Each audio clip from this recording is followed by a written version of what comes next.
Hey, my name's Amy and welcome to Hooked on Stories. This week my video is all about the top 10 things that I've learned from interviewing other crocheters. I don't know if I ever explained this, but the reason why my channel is called Hooked on Stories is it's not just the cheesy crochet pun, but it's the stories part of it, which is I've always wanted to be able to use my undergrad degree, but I've never really been able to apply it to my job or in the workforce. And so when I started crocheting, I thought it would actually be super interesting to be able to interview other crocheters about this hobby that we all love. And this is where this week's video comes in, where I just want to share some of the learnings and some of the main points that I found from interviewing the 8 or 9 interviews that I've been able to do so far each month since I started learning crochet. Point number 1, persistence pays off even when it's frustrating. So anyone who's ever tried crochet or is a seasoned crocheter will know that there is definitely a steep learning curve to this hobby. And the main thing is that even though it can be really tricky to master the magic ring, the slip knot, doing your first chain, or even learning a new stitch, all of these things can really be frustrating, but ultimately pay off when you finally figure it out. This can also apply to when you're designing something from scratch or making your first pattern, because it leads to breakthroughs in your own skill level in crochet, and also can really kind of give you a bit of an ego boost. Point number 2, crochet being used as a mindfulness and meditation tool. I know not everyone may find crochet very meditative because it can be frustrating at times, but something that did come up in some of my conversations were a lot of the people that started crochet during COVID and other trickier times in their lives. And the one thread that kind of was through that was that crochet could really be this mindfulness tool, because you kind of get focused in creating something and that can become a mindfulness meditation. And the other thing is that crochet can help to alleviate stress, anxiety that you might be facing. Point number 3, the joy is in the process, not just the end product. Crochet is all about enjoying the journey itself, the act of crocheting, and that's the part that is pretty therapeutic. To piggyback off of point number 2.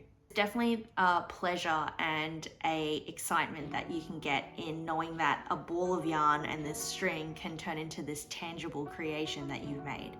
Point number 4, it's all about balance. Social media versus self-care. So I know that as a byproduct of being part of the crochet community and it being a visual kind of format, that a lot of us are on social media or a lot of us are online. And so balance really comes into it, where you have to not feel like you're always having to post to keep up with the Joneses or creating something new just because you have to maintain your audience, which can kind of lead to burnout. This point kind of came up where it's important to sometimes take breaks, not just for your own creativity, but to rest your hands. It is good to kind of strike a balance and remember to practice more self-care. Point number 5, crochet builds confidence and resilience.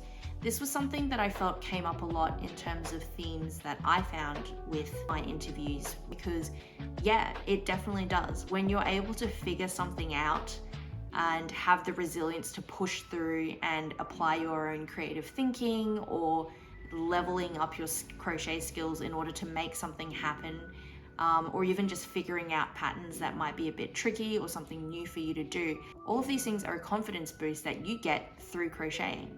Point number 6, embrace precision, but make it fun.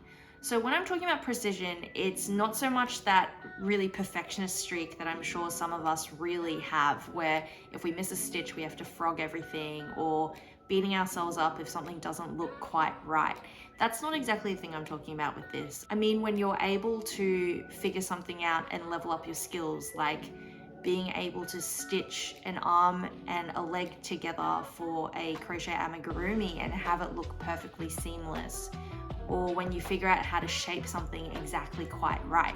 That's the kind of precision that I'm talking about that can be really satisfying and rewarding. Point number 7, choose projects that you're passionate about. So while I get that sometimes when you're starting out in a new hobby, you want to make sure that you master all the basics before you tackle something more important.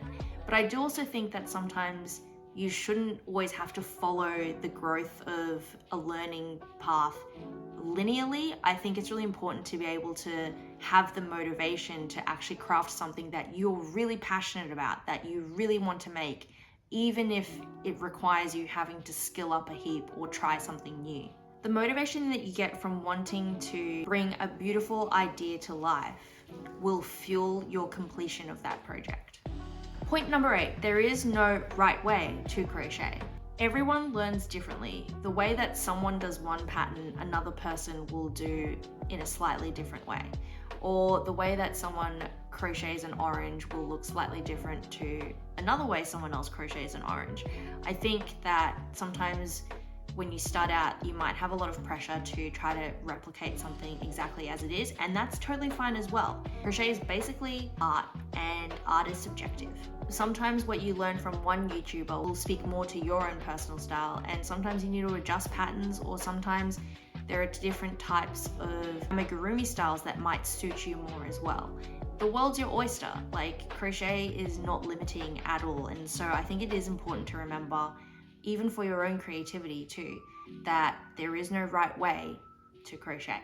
Point number 9, crochet creates community and conversation.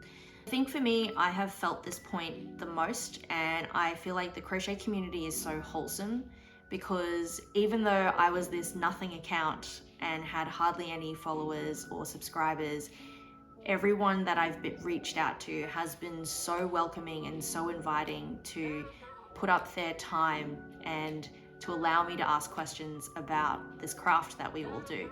I'm always super grateful that there were people that were giving up time, their spare time after work or study, or people who were juggling like a YouTube account that had hundreds of thousands of followers, or businesses on the side, that everyone was still able to take time to chat to me. And that just speaks to just how lovely the craft and crochet community really is, how welcoming everyone has been.